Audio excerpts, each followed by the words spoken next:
Hey everybody, I'm here today to tell you how to find your first job. In this video, I'll be going over 5 simple steps that you can use to find your first job and land your first job experience. Without further ado, let's get right into the video. The first step is to create a resume. Now, when you're creating your first resume, you really want to spend a lot of time creating this resume. And that's because in the future, you can pretty much just take this resume and update it. If you only spend 5, 10, 15 minutes creating your resume right now, chances are you're not going to be as likely to land that job now or in the future, because you're probably going to be using a similar resume, just editing it and manipulating it over the next several years. So instead, you want to spend a good amount of time creating your resume. On your resume, you want to put all of your basic information that you need on there, like all of the essential basic information. Then you want to list any previous experiences, any previous education that are somewhat relevant, at least to the job. Now, because it's your first job, then obviously you're not going to have any job experience because you're looking for your first job. If you did have job experience, then you're going to put it on there. But if you don't have previous job experience, you're going to want to list any volunteer, any experiences that you've had that are relevant to the job, and also any education that you already have completed or are currently completing that is relevant to the job as well. The second thing that you want to do is map out some places that you want to submit your resume to.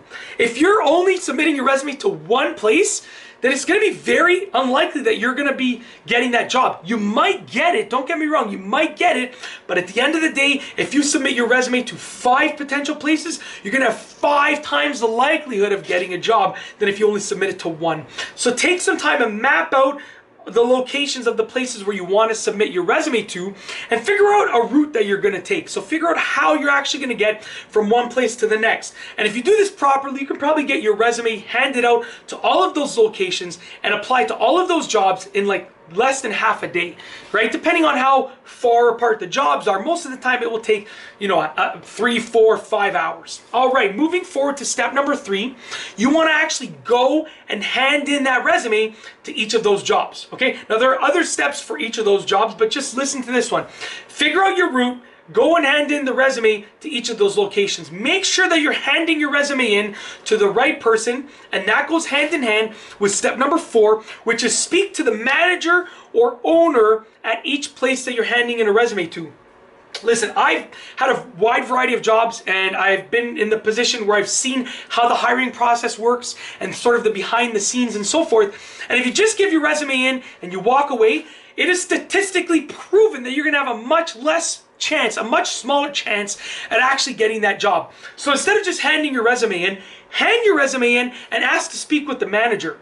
And either hand in your resume directly to the manager or the owner of that store or that place, or hand it into the box or email or whatever you have to do, but also speak to the manager, let them know, listen, I just handed in my resume. I would love to work here. I'm a hard worker. I have great experiences. I promise you that if you hire me, you will not regret it.